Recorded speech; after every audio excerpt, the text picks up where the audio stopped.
This is the Humanist Report with Mike Figueredo. Welcome to the Humanist Report. My name is Mike Figueredo, and this is the 58th episode of the podcast. Today, we have to thank several new individuals who decided to become sponsors of the Humanist Report. Today, we have Suzanne Merriman, a new member, Ernesto Acosta, Leslie Andrews, and Maggie Alhadef, all new members. We also have to send a thank you to James Paris for sending in another donation, who is also a member. And then we have some new Patreon patrons. We have JM to thank, Robert Reagan Telesco, and Georgi Tavkalishvili. All these individuals make this episode and this podcast possible, so thank you to all of these people. If you too would like to either become a Patreon patron or become a member on humanistreport.com, you can see the links down below in the description box. But so long as you always just watch and stay engaged, then that's all we can ever ask or hope for. So on today's episode, we've got a lot of topics to cover. I'll talk about how YouTube censorship now threatens thousands of content creators across YouTube. And on the subject of censorship, I'll also discuss how PBS and Facebook are trying to censor Jill Stein's criticism of Hillary Clinton. Additionally, Elizabeth Warren attacked Jill Stein and woke up the beast. So I'll talk about Jill's response. And getting to election integrity, I'll discuss Tim Canova's allegations that Debbie Wasserman Schultz actually rigged the primary against him. I'll also discuss a terrifying new revelation about Hillary Clinton's foreign policy and how flawed public polling is preventing third-party candidates from getting into the national debates. Additionally, I will talk about the new findings surrounding the FBI's inquiry into Hillary Clinton's use of a private email server. And finally, I will talk with Misty Snow, a U.S. Senate candidate from Utah, who is running to defeat Tea Party candidate Mike Lee. So all of these topics will be covered in this episode. Hopefully you guys enjoy the show, but let's first jump into the weekly dose of stupidity before we get to the substance. In a world of politics dominated by the strange, the deranged, and outright insane, we'll now take a moment to shine a light on the craziest of what politics has to offer. This is your weekly dose of stupidity. I want to thank the best volunteers, supporters, and constituents that any member of Congress in America is privileged to have. Thank you all so much. Thank you for your love and your support and your friendship and for knocking on doors, making phone calls, practically living in our campaign headquarters. But really, most of all, I want to thank the people that I have had the privilege of serving for nearly 12 years in Congress and 24 years as a public servant in this community for giving me the greatest professional privilege of my life. The chance to be able to be our community's voice, the chance to be able to stand up for the principles and values that our community stands for. This is a community with an incredibly progressive heart. Progressive. You keep using the word. I don't think it means what you think it means. And helped me to be able to shout from the rooftops the idea that you can, in America, use government as a catalyst to improve people's lives. And that is what I passionately believe in. It is what...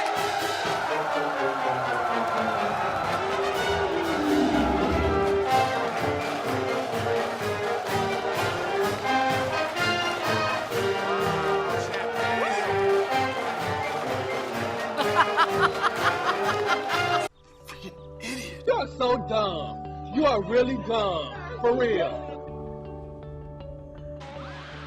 Stupidity. So by now, you all know that Debbie Wasserman Schultz, the former DNC chair who resigned in disgrace for rigging the primary against Bernie Sanders, has unfortunately defeated her progressive challenger, Tim Canova. Now, what's the first thing that a politician does when he or she loses? They concede. Well, Tim Canova is not going down without a fight, and he is now refusing to concede. He states, "I'll concede that Debbie Wasserman Schultz is a corporate stooge." We're fighting for American democracy. This is a rigged system, and everyone knows it.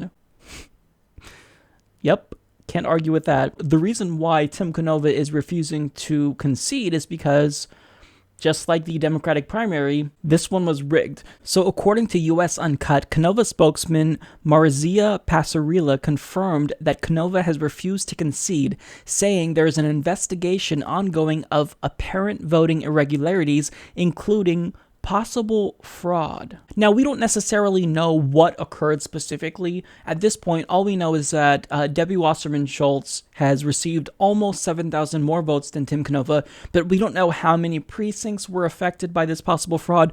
We don't know how off the exit polls were. We don't have very much. Now, we already know what people are going to say in response to Tim Canova. Dude, put away your tinfoil hat. You can't keep using election fraud as a defense when progressives lose. But here's the thing that people don't realize. Election fraud occurs at a much higher rate than people are willing to admit. And the only reason why we're actually paying attention to it now is because it really hurt a candidate that millions of people loved and were inspired by. Back in 2008, the first election I was old enough to vote in, I remember being terrified because I saw articles about how people who went in to vote for Barack Obama saw their votes flipped to John McCain. And these machines, which can be hacked in less than 5 minutes, they pose a threat to our democracy and the integrity of our democracy. So even though it's the case that Tim Canova's campaign hasn't released any specific information about what potentially transpired and why he feels as though the system was rigged, let's look at the details here. So, knowing Debbie Wasserman Schultz, she tipped the scales in favor of Hillary Clinton during the Democratic primary, rigged the debate schedule not just against Bernie, but her opponent Tim Canova. She cut off Bernie Sanders' access to Van, and also cut off Tim Canova's access to Van, and there were also voter suppression tactics used by either her campaign or her super PAC. And just an update on that access to Van thing, everyone likes to blame Bernie Sanders because one of his staffers, who was recommended, by the way, by the DNC, they said, Bernie, hire this individual, and he later accessed Hillary Clinton's voter files. Well, they blamed that as to why they cut off Bernie Sanders' access to Van. So that's Bernie's fault, right? So what happened to Tim Canova? Did he have a staffer that accessed Debbie Wasserman Schultz's voter files? No, that's not what happened. So what Debbie Wasserman Schultz decided to do was cut off every progressive challenger's access to Van in the country. So any Democrat who was challenging an incumbent, their access to Van was snatched away. This doesn't just include Tim Canova, but someone named Alex Law, who was running in New Jersey, who I've interviewed, who's been on the podcast multiple times. So this is a dirty tactic. So many people can say that was Bernie's fault. No, that was a tactic that they used to sabotage Bernie Sanders' campaign right before the Iowa caucus, which is a very important part of the election. So here's the question. With all the knowledge that we have of Debbie Wasserman Schultz and how she's willing to cheat, get dirty, and just straight up rig elections, can we actually believe Tim Canova? Look, she wouldn't have resigned in disgrace if it wasn't for these tactics. So clearly she's been guilty in the past. Why should we be skeptical now that she's not going to be guilty? And look, mark my word, she's going to win her primary. Not only is Florida a heavily Democratic-leaning, the 23rd district, I believe, which she's in, it's a heavily Democratic-leaning district, but even if it wasn't, she'd do whatever she needs to do to win. Use voter suppression tactics, you name it. So this is something that I think is really troubling because this tells us that we don't have a legitimate process. If we have a progressive challenger, then these establishment incumbents are willing to resort to these deceitful tactics, cheat, outright rig, and maybe even potentially commit election fraud. I mean, look at the Democratic primary in Massachusetts. We have Bill Clinton, who is someone who was a former president, commit election fraud. He's on video committing election fraud, where he literally walked into a polling booth and told people to, quote, pull the lever for Hillary Clinton. What was his excuse? I didn't know. Right? A former president didn't know about laws that are supposed to prevent candidates from trying to use these tactics, which is often seen as intimidation, which they're not supposed to do at the polling stations. That's what you see in authoritarian regimes. So this honestly is troubling. So I will definitely keep you guys updated, because if it is the case that Debbie Wasserman Schultz did actually rig the primary against Timkanova, well then we've got to make some noise. We've got to demand that she steps down, because this is unacceptable. These incumbent establishment Democrats cannot continue to resort to these dirty tactics because they're undermining our democracy. Because of the Commission on Presidential Debates, it is really difficult for third-party candidates to qualify for the national debates because they have to reach 15% in public opinion polls, and not just one poll, but 5 different polls. The problem with that is when it comes to polling, the methodology is everything. Even if your wording is just slightly off, you could dramatically alter the results of the entire poll. Hence why we can't really trust a single poll, and we have to take aggregate polling results into consideration. Now at this point, Jill Stein has reached 7% in some polls, but on average she's probably about 3 to 5%. Gary Johnson has reached 10% and above in some polls, hasn't yet hit 15%. But with how much people dislike Hillary Clinton and Donald Trump, we have 80% of both Hillary and Donald Trump voters saying they're voting for their candidate, not because they prefer them more, but because they're voting against their opponent. Well, you have to question, why is it that it's so difficult for Gary Johnson and Jill Stein to reach 15% in the polls? Shouldn't they both be at 15% together? I mean, that's 30%. Well, it's weird, right?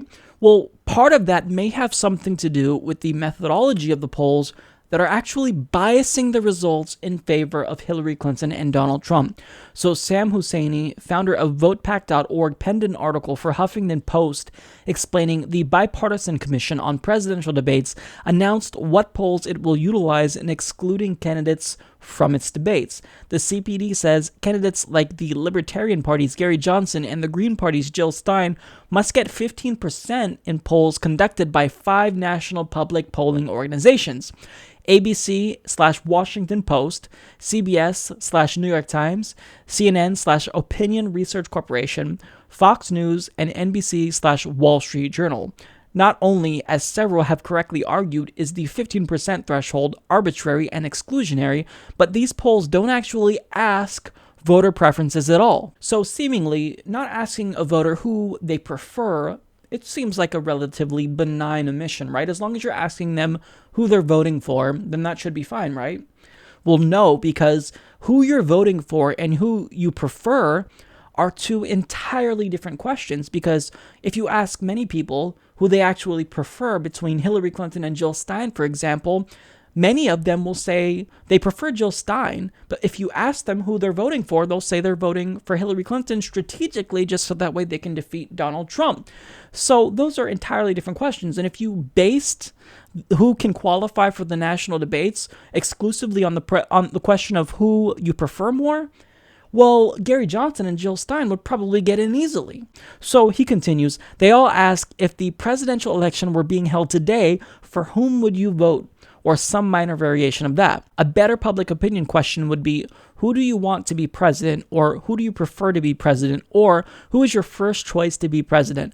By contrast, the question that the CPD relies on from these media organizations, if held today, who would you vote for, is a tactical question. As has become increasingly clear, there are many people who would like Gary Johnson or Jill Stein to be president. However, many who fear Trump or Clinton are currently planning on voting for Clinton or Trump. So again, 80% are voting against a candidate, not for a candidate, when they are supporting Hillary Clinton or Donald Trump at the polls. So if you ask who they prefer, that's going to change the poll dramatically. And we've all heard this argument. I love Jill Stein, but she could never win, so I'm going to have to vote for Hillary Clinton because I think she has the best chance at beating Donald Trump, and I care more about voting against Donald Trump and defeating him than I do about voting against Hillary Clinton. We've heard that, right? Well, that person literally prefers Jill Stein over Hillary Clinton. See the problem there? These polls are not helping third-party candidates. They are disproportionately helping the 2 mainstream political candidates, Hillary Clinton and Donald Trump. That's a huge problem. So think about how problematic this is. The polls that the CPD chose to determine who can and cannot be included in debates is phrased in a way to diminish the prospects that Jill Stein or Gary Johnson's name will come out of voters' mouths. Now, regardless if this bias is intentional or not, which, of course, it's intentional, this is still a systematic error. The whole poll is flawed. Husseini argues, our voting system puts voters in a bind, making it difficult for them to vote their true preference, but public opinion polling should be a relief from that. Such polling should find out what the public thinks and wants, especially if the electoral system doesn't allow for those choices, but that's not what's happening. The tracking poll question that's being used over and over and obsessed over by all these organizations is actually disguising public opinion, and then the CPD, acting on behalf of the two major parties, is using that to exclude their third-party candidates from debates, further marginalizing any public thinking that questions the establishment parties. Now, the Republican senator who is the director of the CPD was asked whether or not he would change the debate eligibility requirement by asking voters who they prefer or who they would like to see in the debates, for example, rather than just asking who they're going to vote for. And this was his response. The issue is, who do you want to be president? It's not who do you want to do a dress rehearsal and see who can be the cutest at the debate. So there you have it. It is complete and utterly arbitrary. And the two major parties, surprise, surprise, are trying to make it so that way no dialogue is furthered in this country. It's either them or the highway. Well, I say to hell with that. And look, Kyle Kulinski of Secular Talk, shout out to him, phenomenal YouTuber, phenomenal political commentator. He proposed this plan. He said, let's put pressure on the CPD, and if they're not going to change, we're going to force them to change. And I also want to sign on to that plan. So if you want to force the CPD to include Gary Johnson and Jill Stein in the debates and like this idea, here's what we do. We contact the CPD. You could email comments@debates.org. And the president of the CPD can be reached at president@nd.edu, or knowing that all of our emails will just go directly into their junk mail folder, we can hit them where it really hurts. We could email their advertisers. So what you can do is you can contact their sponsors and demand that they pull out of the debates unless they want to be boycotted. So what I'll do is I will include a link down below in the description box, which will have all the email addresses and phone numbers of people at the CPD, as well as sponsors of these debates. So if we make enough noise, if we put enough pressure on them, we can potentially make a difference. So look, it's time that if we're not going to get electoral reform, we're at least going to get these third-party candidates into the debates. So we have to fight like hell, demand that Jill Stein and Gary Johnson, even if you only support one of those two, we need them both in the debates. Because if only one of them gets in, then the complaint is going to be that they're a spoiler. So if you have a spoiler on both sides, that removes that option. That removes that criticism and complaint. So let's get them both in the debates, because that's the right thing to do. So who are two people who you would never expect to have beef with each other? Elizabeth Warren and Jill Stein. I mean, they agree on 99.9% of the issues, and even though one person is more inclined to speak out on behalf of progressives, Jill Stein, well, they're still beefing. It started when Elizabeth Warren decided to attack Jill Stein. Now, according to the Boston Herald, Elizabeth Warren was asked what she would say to progressives that were considering voting for Jill Stein over Hillary Clinton, and this was her response. Anything you do that helps Donald Trump get 1 inch closer to the White House is a danger to all of us, Warren said, adding that a vote for Stein moves Donald Trump closer to the White House. Actually, no, you helped Donald Trump, Elizabeth. You decided to run away from the one candidate who outperforms Hillary Clinton in hypothetical matchups against Donald Trump. That is Bernie Sanders. So you helped Donald Trump by endorsing the weaker candidate and running away from the stronger candidate. So if you were really afraid that Donald Trump could take the White House, then you would have endorsed Bernie now, wouldn't you? So blame yourself and your party if Trump wins for not inspiring enough voters. And if you're worried about Donald Trump winning, Elizabeth, why don't you go and campaign for Hillary Clinton? Oh wait, you were doing that until she decided not to choose you as her VP, thus making you look like a fool and a sellout for nothing. So now let's get to Jill Stein's response, because she heard about the comments that Elizabeth Warren made and she decided to invoke No Chill Jill and just destroy Elizabeth Warren. So she tweeted out, "Sad to see Elizabeth Warren attacking real progressives on behalf of a Wall Street finance campaign. Hashtag walk the walk."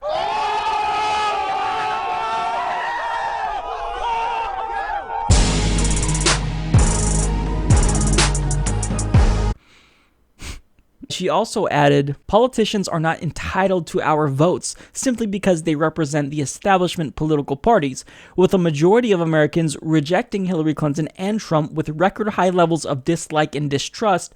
Neither of them has earned our votes. I say, don't waste your vote on politics as usual. That's throwing us under the bus. Invest your vote in a movement for real change. So Elizabeth Warren has yet to respond because she got owned. There's nothing she can really say to that I think would be effective or substantive that proves her point. Jill Stein is right here. Just because Donald Trump is a buffoon doesn't automatically make Hillary Clinton a good candidate. It doesn't erase her flaws. It doesn't erase her record. Okay?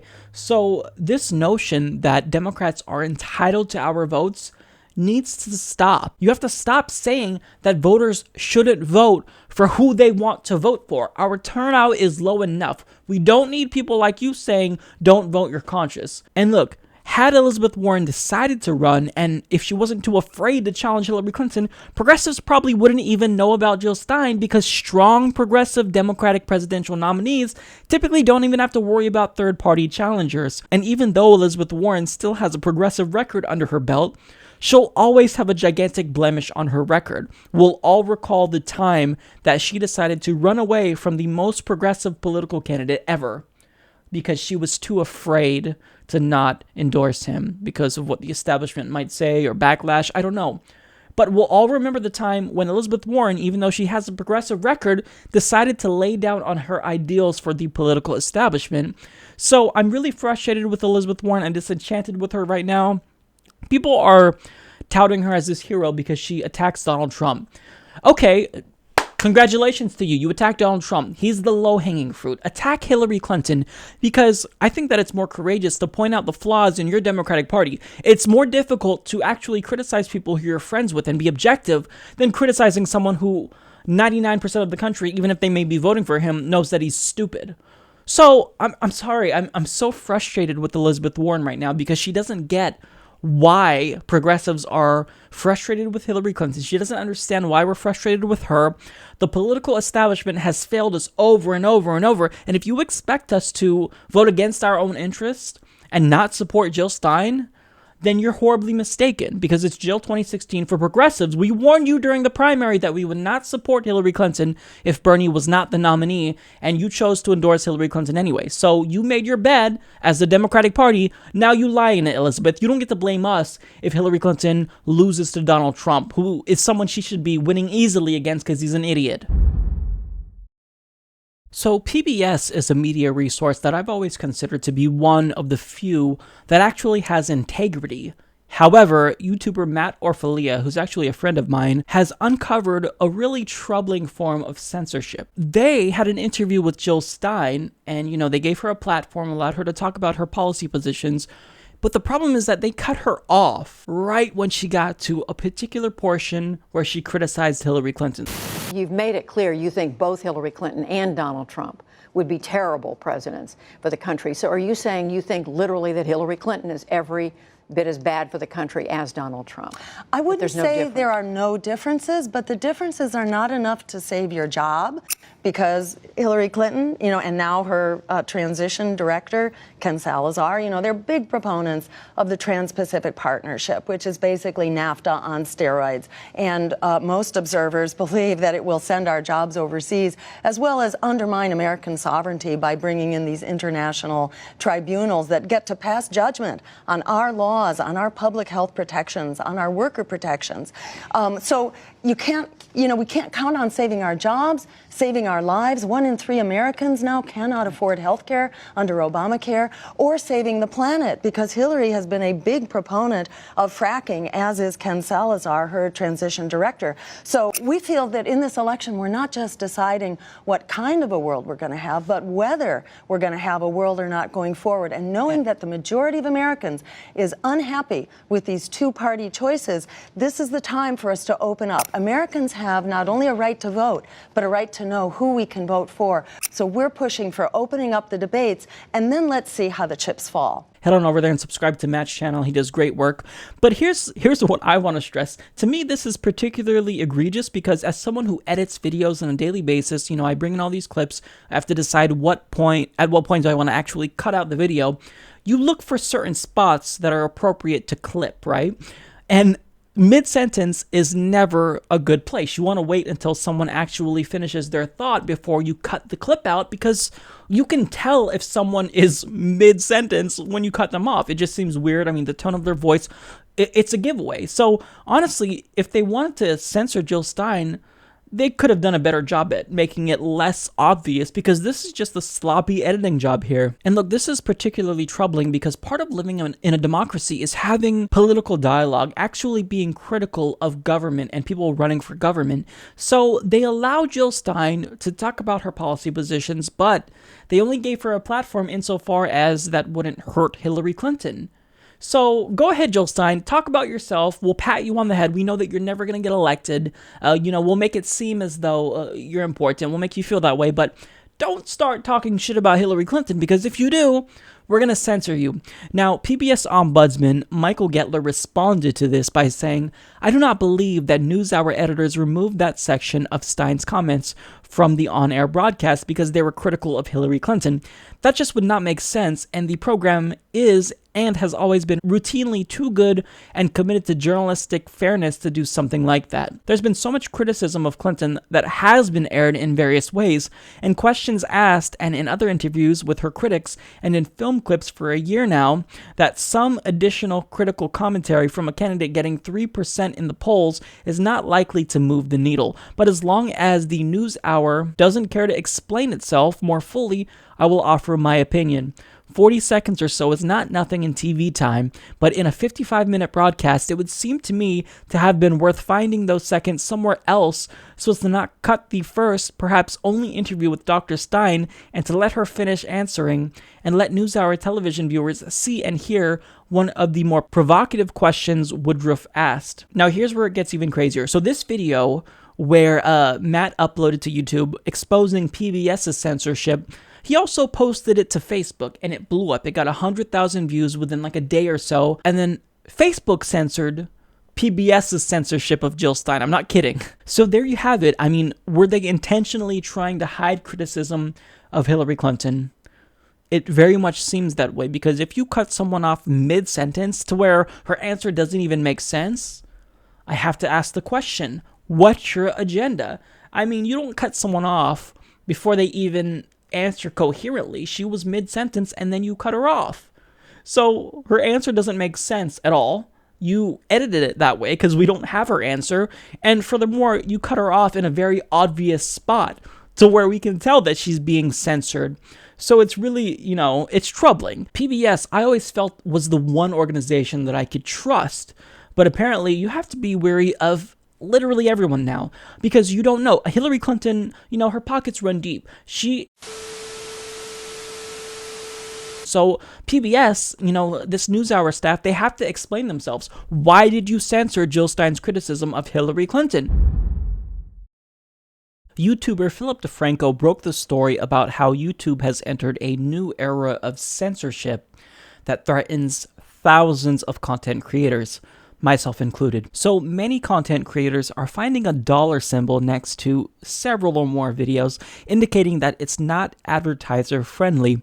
So what exactly does that mean? Well, according to YouTube, the following criteria makes a video not advertiser friendly, which includes, but is not limited to, sexually suggestive content, including partial nudity and sexual humor, violence, including display of serious injury and events related to violent extremism, inappropriate language, including harassment, profanity, and vulgar language, promotion of drugs and regulated substances, including selling and use and abuse of such items, and probably the most troubling aspect is controversial or sensitive subjects and events, including subjects related to war, political conflicts, natural disasters, and tragedies, even if graphic imagery is not shown. So obviously, this is all worded very vaguely, so as to give YouTube a blank check to censor any and all content that they want to for basically any reason. I mean, if you can't even talk about certain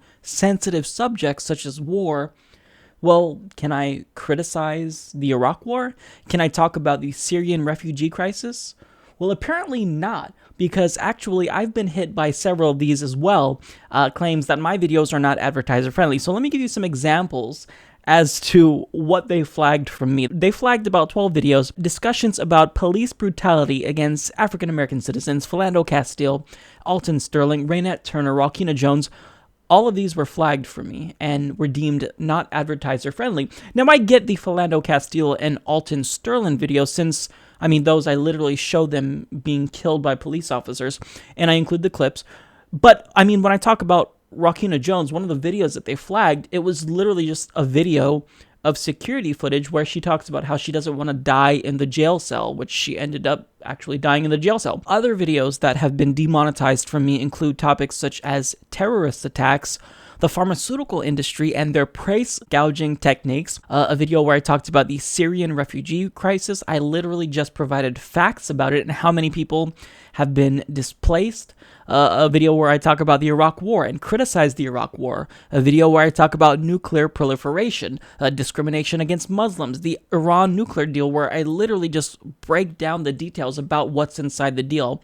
All of these videos have been flagged for being not advertiser friendly. Now, it's weird because it seems as though the flagging is indiscriminate, so this tells me that it's a bot that's doing it, because there are some videos that, according to these new guidelines, should have been flagged. So there are multiple videos where I talk about how marijuana should be legalized, and those are fine. However, where I talk about Daraprim, a life-saving AIDS treatment pill, that one was flagged, so it doesn't really make sense. Now, even if it's the case that you're approved and your video is deemed advertiser friendly, well, you can still be blacklisted from certain types of advertisements, which is still a hit to your monetization.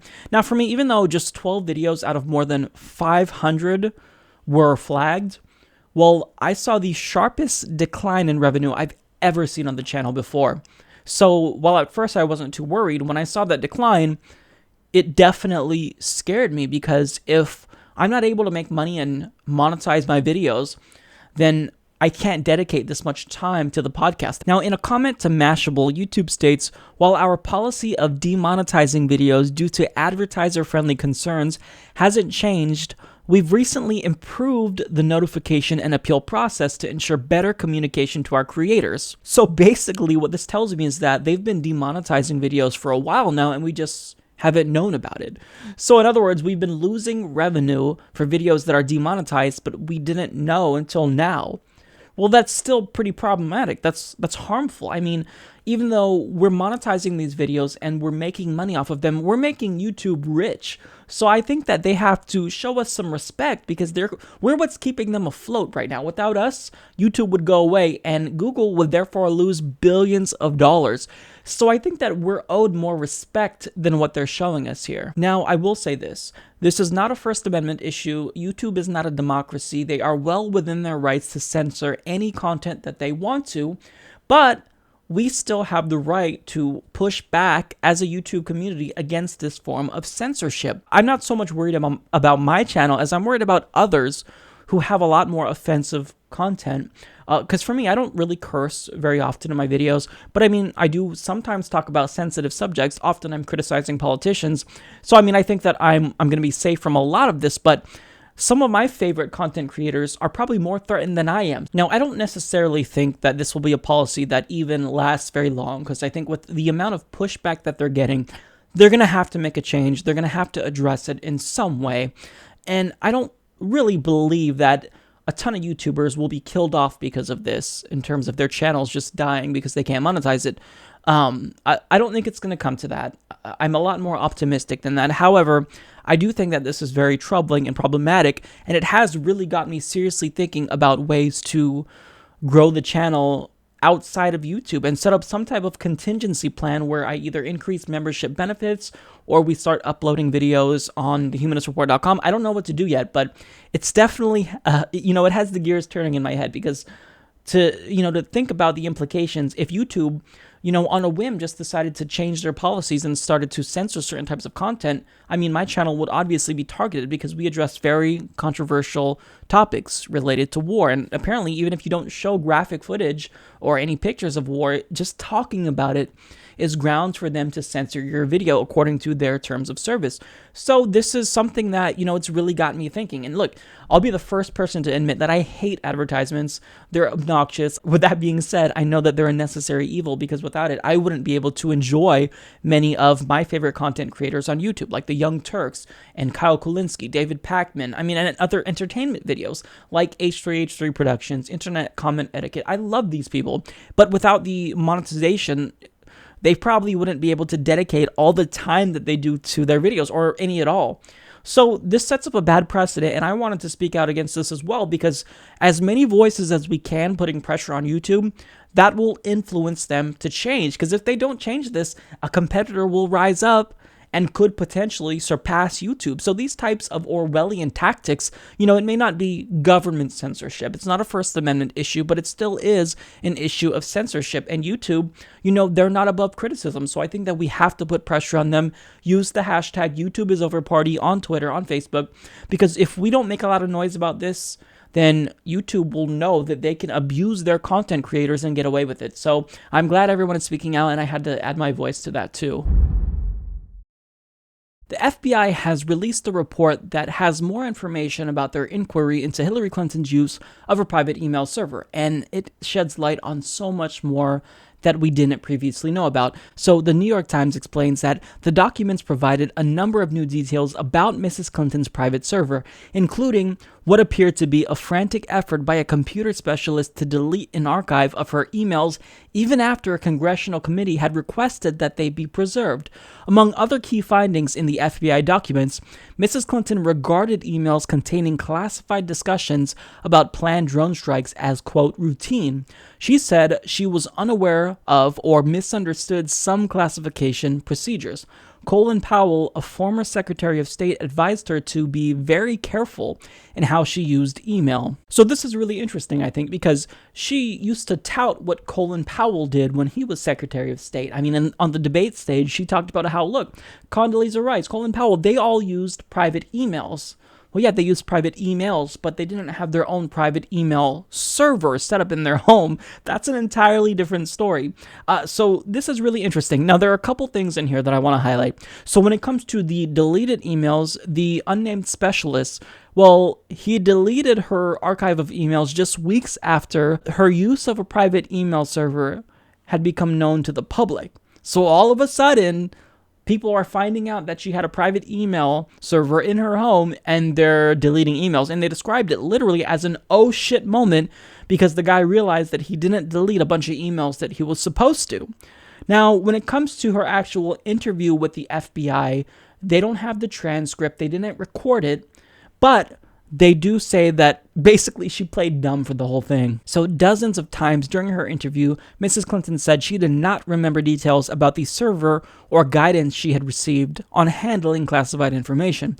In its summary of the investigation, the FBI said that Mrs. Clinton had emailed Colin Powell, a former Secretary of State, a day after she was sworn into office about Mr. Powell's use of a personal email account when he was the country's top diplomat.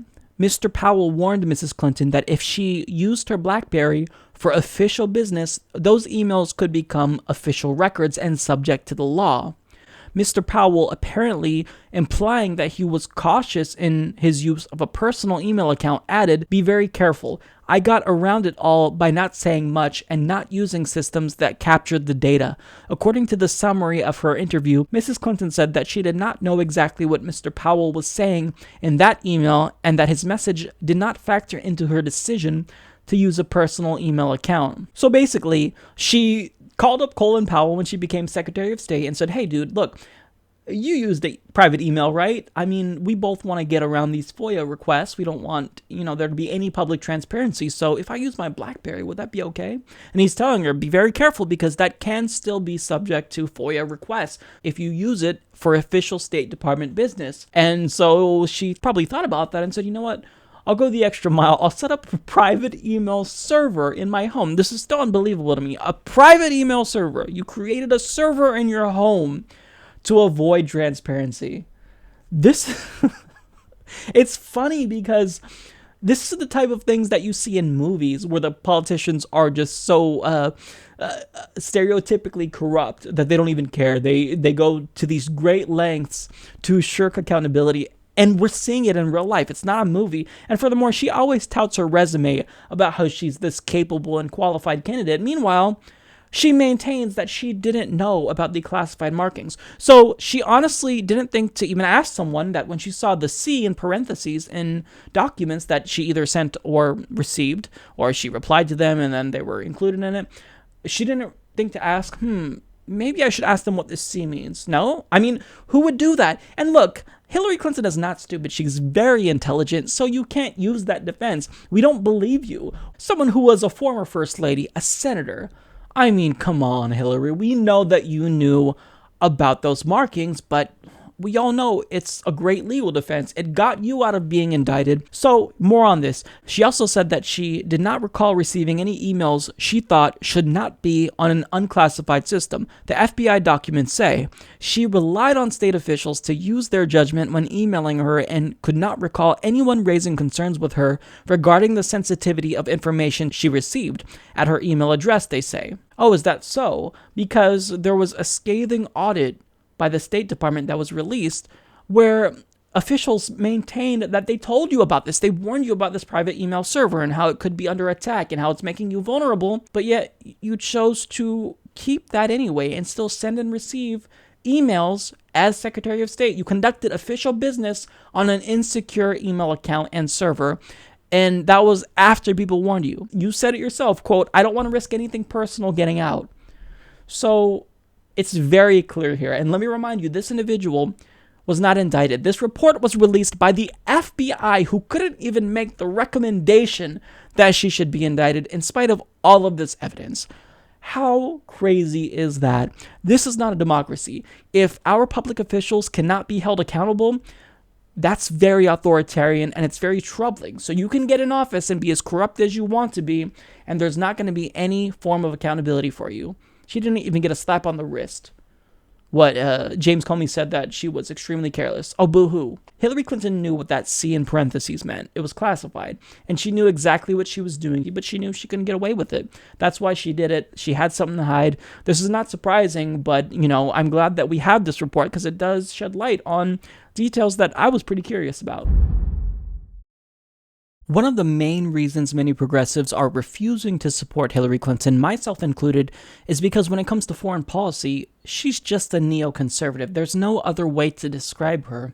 I mean, when you look at her past foreign policy endeavors, including her vote for the Iraq War, her intervention in Libya, and even her current policy proposals. I mean, you look at her Syrian no-fly zone, which could reignite the Cold War, the fact that she wants to ramp up the fight against ISIS and topple Bashar al-Assad in Syria.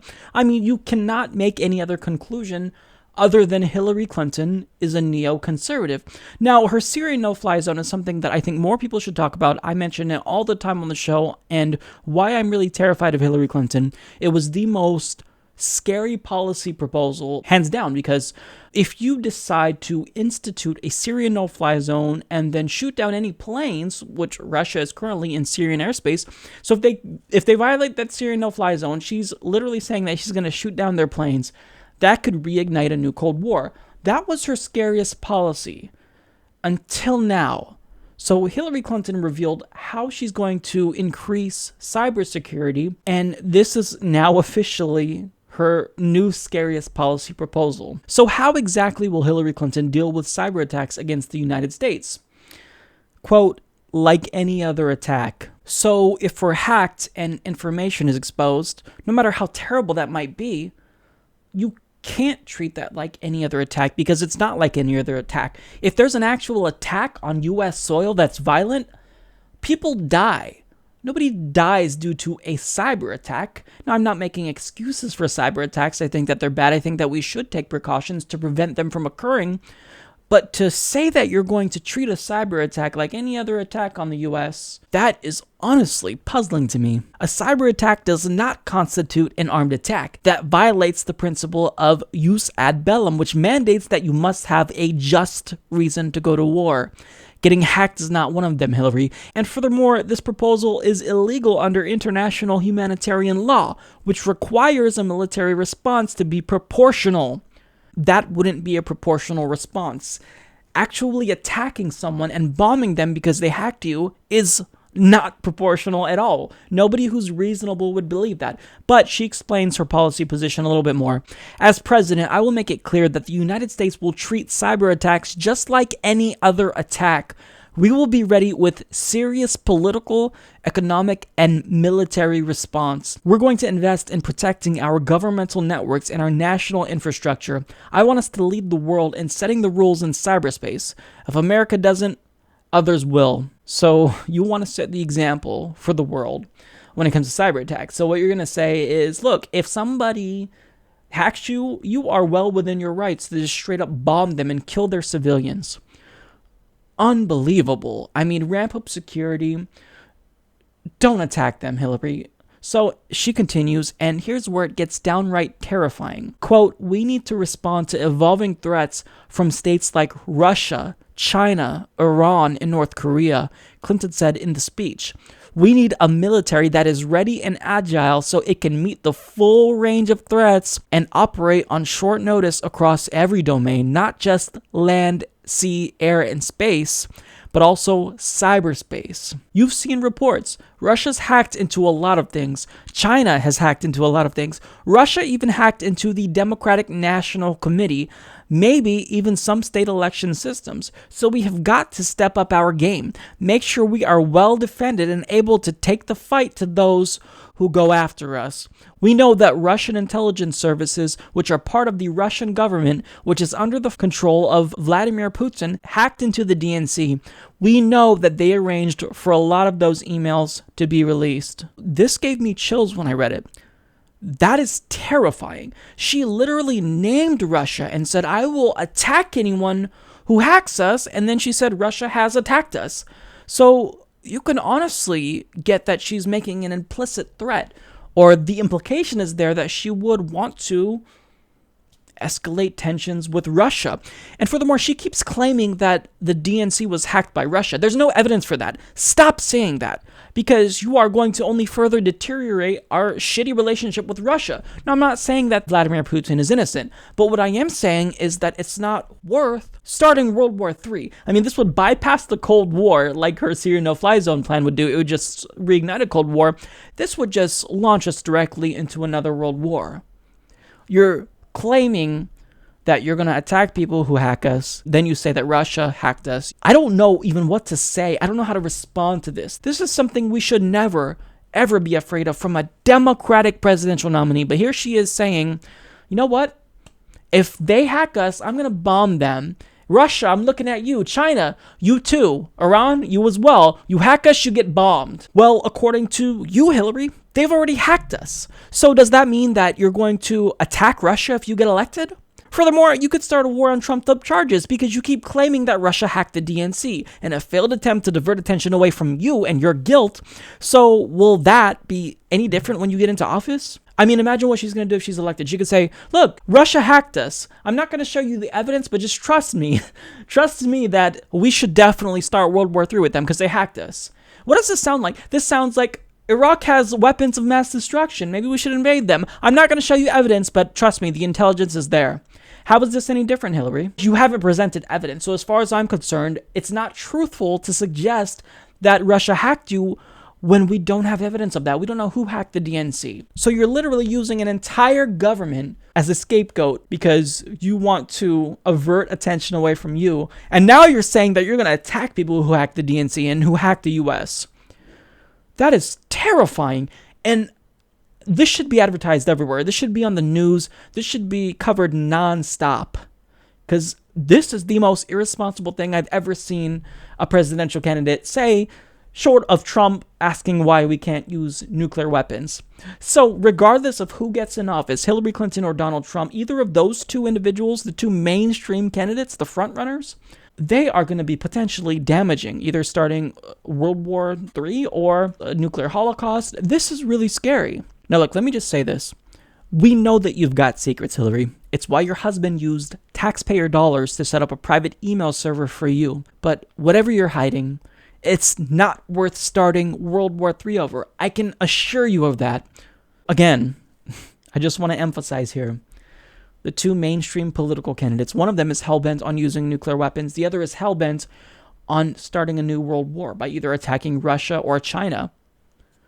We have to get Gary Johnson and Jill Stein into the debates, because if we don't, if Hillary Clinton or Donald Trump is elected, which it looks like one of them will be, we're going to have to be really vigilant for the next 4 to 8 years. We're going to have to put pressure on them to not do anything crazy. We're going to have to be afraid, because Hillary Clinton and Donald Trump, they're just not suitable for an office that requires someone to not be trigger happy, and these individuals are. So please, everyone, share this. If you don't want to share the video, I'll put a link in the description box to the article, because people have to find out what Hillary Clinton is saying. This is very, very irresponsible. We can't have someone in office who wants to start a war with Russia. It's not okay. And I could justify her wanting to start a war with Russia if she said, look, if Russia actually attacks us, I'm going to hit them back. That makes sense to me. I can rationalize that. But to say that it's justified and proportional to somehow attack them if they hack you, that's insane.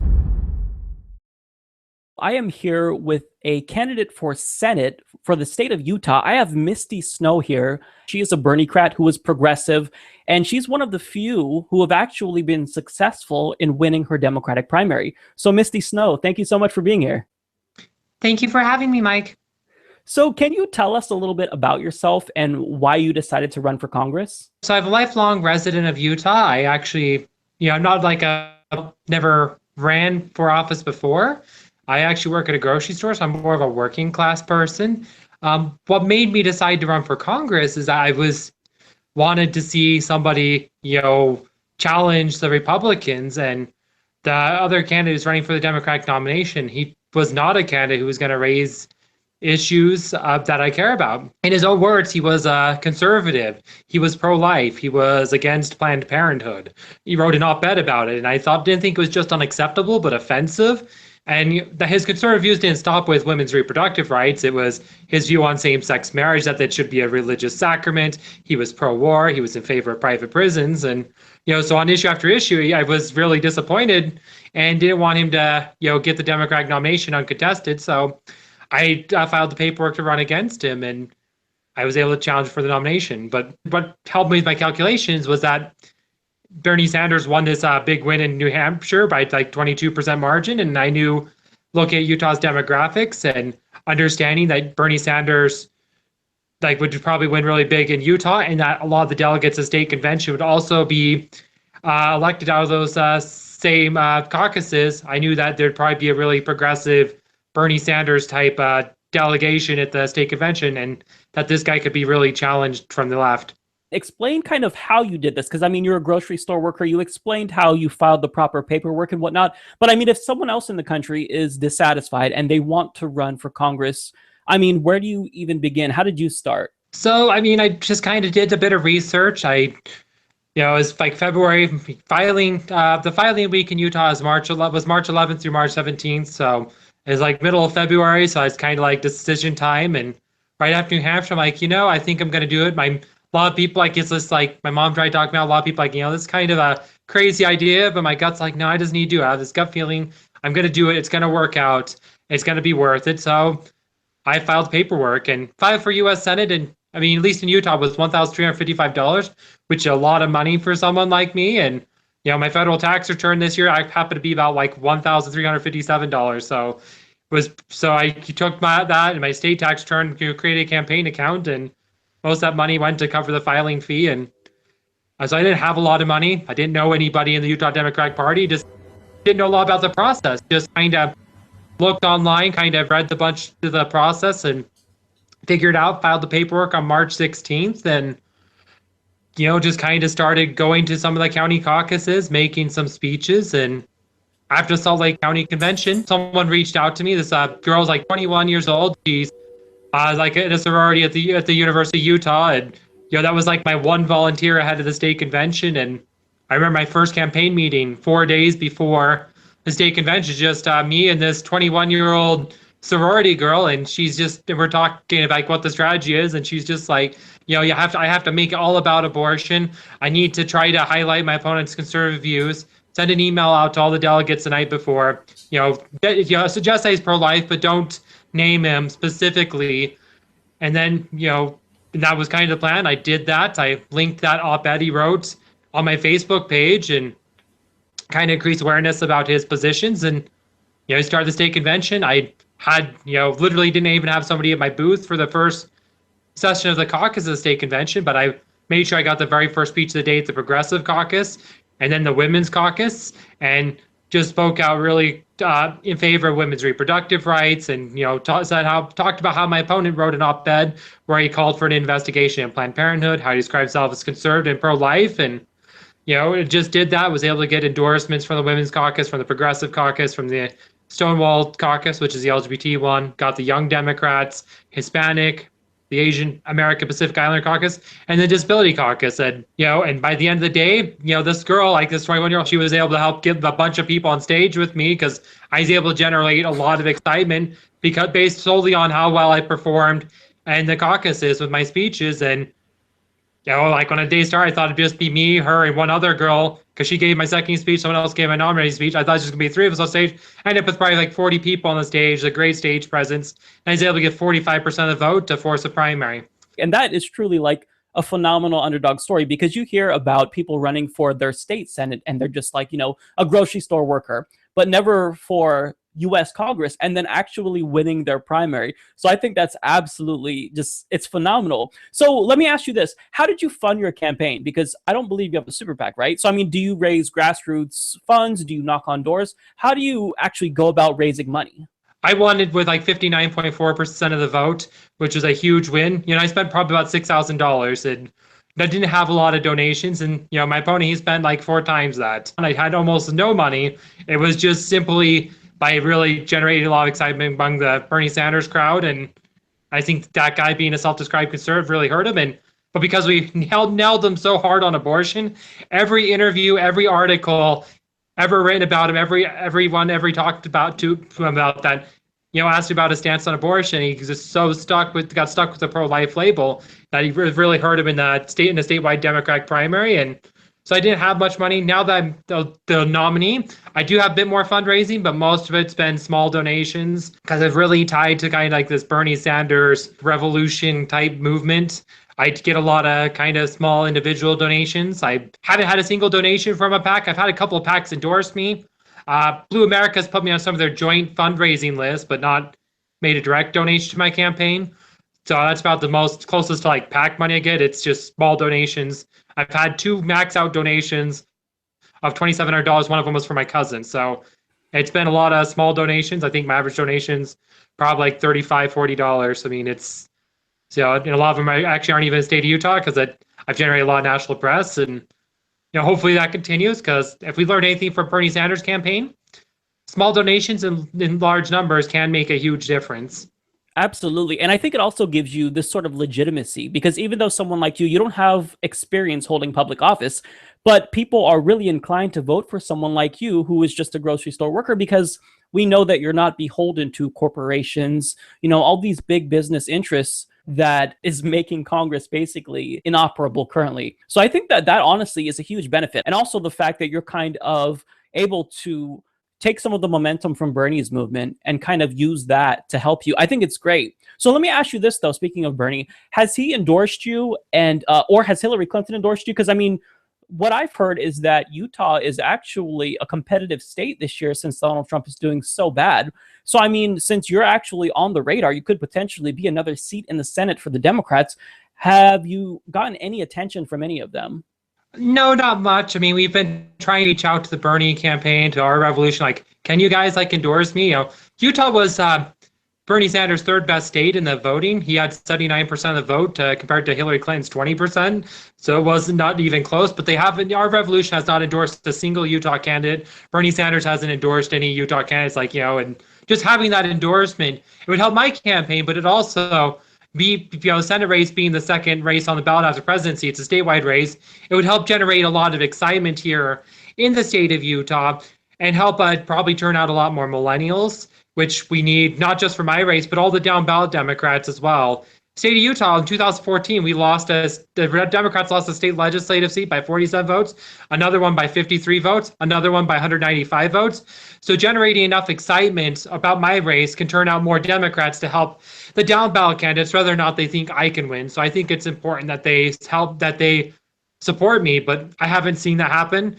But for our state being competitive in the presidential race, that much is true. There have been a couple polls where Hillary Clinton is tied with Donald Trump. There was one poll where Hillary Clinton was actually 2% above Donald Trump. I think the worst poll for her had her about down like 15 points below Trump. I think the most recent poll by Ipsos was like 44 for Trump, 39 for Clinton. But there have been a lot of polls that have showed Hillary Clinton close, and she actually just opened up a campaign office in Utah like a week ago, and they've actually been doing some mailers in the state of Utah, which pretty much never happens in Utah for Democratic presidential candidates. You never see them open an office here for general election, and you never see their campaign spending money on mailers. So the fact that they're doing that means that they do see this as being a potentially competitive state, and the presidential elections competitive in the state. Other statewide races, such as Senate and gubernatorial races, sometimes come into play as well. And hopefully, Hillary Clinton will, if she doesn't endorse me, at least try to turn out some more voters that will, help down ballot Democrats. Your campaign is really important. I think not just for the state of Utah, but I mean, a lot of progressives around the country, they like donating to grassroots funded candidates like yourself, because I mean, it's not just about you getting in the Senate, but we're looking down the line. Like, are we going to have a Misty Snow governor or president someday? It's about continuing the progressive revolution. So that's why I think a lot of people think that this is important. So it's frustrating to me that you haven't gotten much support from the National Democratic Party. But I think that hopefully this type of, these interviews and whatnot and all of your presence online will help to get people to put the pressure on the Democratic Party and Bernie Sanders, hopefully to get you on the Our Revolution website as well. Because, yeah, I think your campaign is very important. Now, getting to the policies. So I know that basically you are very similar to Bernie Sanders in terms of policy positions. Can you highlight like a couple of policies where you think that they're really important, or ones maybe that you'd like to fight for, particularly when you get to the Senate?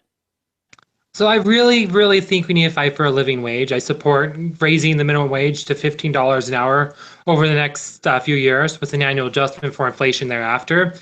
Social Security Administration says that 51% of people make $30,000 a year or less. That means the majority of workers in this country are living in poverty or near it. And so fighting for like $15 an hour minimum wage would help lift literally tens of millions of workers into a better standard of living. And when we think about who makes low wages, it's disproportionately women, it's disproportionately people of color, disproportionately members of the LGBT community. So when we talk about closing the wage gap experienced by women or people of color or members of the LGBT community, raising the minimum wage has to be a part of that. When 2/3 of our minimum wage workers are women, if we get a serious discussion about closing the gender wage gap, can't take place unless you're talking about raising the minimum wage, because they're the ones making the low wages. So I think that is something we need to fight for. I think that's something that is necessary. And I think that's something we can win on, because polling shows consistently that a majority of Americans want to raise the minimum wage because they recognize that $7.25 is not a living wage. You can't live on that in Utah or anywhere else in the country. And when you're making that low wage, you become dependent on food stamps, subsidized housing and heating. And one study said that Walmart employees, they get paid something equivalent of $6.2 billion a year in taxpayer money in subsidies. So that's a problem. And nationwide, all corporations is like $147 billion. a year. That's how much the taxpayers are paying to subsidize the low wages paid by corporations like Walmart and McDonald's. And so if we made these corporations pay a living wage, that would be more the money we could save on those programs, which could be used to invest in, say, maybe making higher education tuition free, maybe investing in our infrastructure, maybe any number of other things. And the reality is we should just make corporations pay their workers a living wage, because no corporation is profitable at the talent and labors of its workers, and those workers deserve to share in the fruits of those labors and of their labor. Another policy I think we need to really fight for is paid maternity leave. United States of America is one of a very few small number of countries that does not yet offer its mothers paid maternity leave. The only other nation in the world with over 1 million people is Papua New Guinea. And, there might be a couple of smaller countries with population below 1 million, but their data is not that good in those countries. So we stand nearly alone as the richest country in the history of Earth to not offering mothers paid maternity leave. Rich countries, poor countries, small countries, large countries have all figured out how to guarantee their mothers paid maternity leave. Reality is everybody has a mother. Everybody knows somebody's given birth. So why can't we not guarantee paid maternity leave for our mothers? Other countries have already moved on to giving guaranteed paid leave for fathers as well, and we are so far behind. We're still fighting to give our mothers paid maternity leave. And as someone who's running the state of Utah, which has the nation's highest birth rate, I find that's an issue that really resonates with a lot of Utah mothers and families. Those are the types of issues that can really galvanize the progressive base. So I think that's fantastic. Now, let me ask you this, because I think that the dynamic between your race is really interesting. So you are a progressive, so you're pretty liberal, but you're running against someone who is very conservative. He's a Tea Partier. He's Mike Lee. So can you tell us a little bit about him and why you think voters are dissatisfied with him? So a recent poll had him June poll had him at 38% approval rating. Most recent poll had him 42% approval rating. So those are not what we would call good numbers for someone seeking re-election for an incumbent. I mean, they're not the worst approval ratings, but they are not good approval ratings. And that's largely because a lot of Utahns, they remember his government shutdown. They remember it hurting the state. It cost our state millions of dollars. And by this government shutdown, 35,000 people who work for the federal government were out of work. They didn't know when their next paycheck was coming. They didn't know if when they'd be working again. A lot of them were avoiding spending money because there was this great uncertainty, and that really hurt them and their families. And in addition to that, state of Utah, we have 5 national parks. We have multiple national monuments. We have lots of national forest land. And during the government shutdown, that's all shut down as well. And there's a lot of towns and communities all throughout the state of Utah that depend on tourism to those destinations. So when the government shut down, nobody's coming to their hotels. Nobody's coming to eat their restaurants or buy stuff from their gift shops. So all the people in those communities, they were hurt as well, because their entire economy essentially got shut down with the government shutdown. So there's a lot of anger towards that. A lot of people really resent that. In addition to that, he's on other issues. Again, he's kind of like a pattern of not wanting to do his job. He's like joined the Senate Republicans and not holding a hearing for Merrick Garland.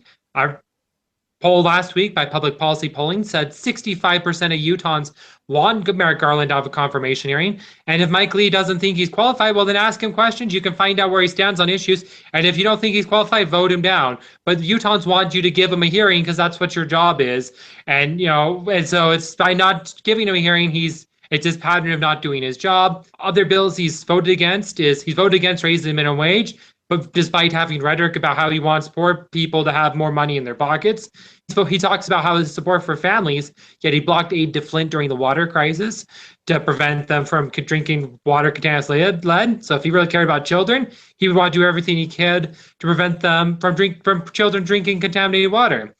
He voted against renewing the Violence Against Women Act in 2013 because I guess he's okay with women being abused. So on issue after issue, he has not been a good champion for the working people, for women, for children, or Utah families. And I think by making the case that I'm a working class person who's going to fight for working class people and their families, I feel that it's possible to attack him and from that, because he can't out working class me, because he was a DC lawyer before he was a senator and his father was a politician. He doesn't have any empathy for what it's like to be poor. He's never been poor. He doesn't understand what it's like for people who are living paycheck to paycheck. And I try to make the case that I am a better representative for Utah families. Let me ask you this, because Utah, generally speaking, they're on board with progressive issues such as living wage and whatnot. But I mean, generally speaking, they're pretty conservative. So what has the reception been to you? Because I mean, obviously your campaign is historic. You are the first transgender candidate. So I mean, how have they received you there? Has there been any backlash, or have they been generally excited? Oh, there's been a lot of excitement. I haven't had any backlash. No one's been too negative about me being trans. I mean, it hasn't even, in the Utah press, I mean, a lot of them don't even talk about that. It's that national press talks about. The Utah press, it's more about issues. It's more, they focus more, they focus more on the fact that I work at a grocery store. That is, I guess, seem more controversial than being trans. I don't know. But, Utah has this, is very Republican, but it's not like the same kind of conservatism you see in, like, say, the South. I think it's kind of has more of a kind of a libertarian culture. I mean, polls, that same public policy poll showed that 81% of Utahns want background checks on all gun sales. 78% of Utahns want people on terror watch lists not be able to buy guns. 64% are in favor of legal medical cannabis. So there's just like a lot of issues. Utahns are actually progressive. They just have to be convinced to stop voting against their interests. And I think, the problem is Utah actually has a problem with turnout. 2014 election, we had a turnout rate of 28.8%, which I think which means we tied for third lowest in the nation. Only Texas was lower. So that's something that's really disappointing. And so I think it's really an issue of turning out voters instead of staying home. And I think one of the issues that really contributed to a lot of dissatisfaction people actually want to turn out is that Utah Democratic Party for far too long has had this idea that they have to nominate conservative Democrats to be their nominees. These straight white Mormon men who are almost indistinguishable from the Republicans. I mean, I don't know if you remember Jim Matheson, but he was in the Congress for like 14 years in House of Representatives, and he was a what they call a blue dog Democrat who was pro-war, anti-environment, and anti-gay. And a lot of Democrats actually hated him, but he was able to get reelected by painting himself as like a Republican. So it was, but that was a long time ago now. It's, I think Utah, the demographics have shifted a lot more. It's a very young state. It's become a lot less white, a lot less LDS. And, a lot of people, when it comes to issues, they're fairly progressive. They just have to, realize that, it's the Republicans have not served their interests, have not championed the issues they care about. Utah also being the youngest state in the nation, we have probably more millennials per capita than any other. And I tried to make the case that at 31 years old, if I was elected to U.S. Senate, I would be the first millennial elected to U.S. Senate. And I tried to make the case that I'd be our voice I tried to make the case to millennials that I'd be our voice for Congress. I'm a voice for our generation. And they should come out and vote for me. They should support me. That's really encouraging, actually, to hear that you can focus on the policy substance and really get people to support you that way. Because I don't know if you saw the coverage that we've done of you before, but I was actually pretty critical of MSNBC when they had you on, because all that they could focus on. Yeah, that video about me and Zephyr. Right. Yeah, and I was frustrated because you had all these policy positions that are exciting. I mean, it's very rare that a Bernie-crat, I don't know if it's necessarily rare, but we've had some bad losses lately. I mean, we had Alan Grayson, Tim Canova. They lost their primaries against an establishment Democrat, and you won. So, I mean, all these policy positions that you have are really exciting, yet they didn't focus on that in the interview. So I was very critical of that. 30-year-old transgender woman, transgender nominee, transgender woman. You are transgender woman. You are a cashier, which may make it more challenging than actually being a transgender woman, that you don't have a political background. Comment on you being a transgender woman. Yeah, so I think Tim Canova losing was sad. And Al Grayson, he was probably one of the most progressive people in the House of Representatives, but he lost that race not because of the policy position, but he was actually leading the polls right up until some of the scandals came out about his hedge fund or how he was abusive towards his ex-wife, and that's what hurt his candidacy, which is unfortunate. But that's why you have to, be careful about what you do in your personal life too when you're running for office. But we have won some other progressives. Russ Feingold won his primary, and hopefully he'll get returned to the Senate, because he was the one senator who voted against the Patriot Act in 2001, 2002 when they put that. It was 99-1. He was that one vote. So having like someone who actually cares about our civil rights return to the Senate would be great. some other like progressives of one and other races throughout the country. I think, so we just need to keep raising the issue about progressives, fighting for these issues. Even if you don't think you can win, just by talking about issues such as $15 hour minimum wage, paid maternity leave, single payer health care, and other issues, just by talking about them, we're raising awareness about those issues, which creates political will for those issues. So it's important to advocate for those issues. It's important to support candidates who are talking about those issues, because that's how you change the dialogue. And I think that your campaign is particularly important, especially after these losses, because I've heard from a lot of people right now, they just feel so disappointed and disheartened, and they feel like they can never have any success, at the ballot box. But I think that yours is kind of that shining ray of hope where we can look at you and see, okay, there is a progressive Democrat that was able to win in Utah. So I love it. So we're all rooting for you. Can you tell us where we could find out more information about you and your policies and how we can actually help support your campaign? So for those who'd like to find out more about my campaign, I recommend going to my website at mistyksnow.com, MISTYKSNOW. And on my website, if you want to help out, there is a link to my Act Blue page, which if you'd like to make a donation. And, if I was elected to a Senate, I'd be one of 100 senators.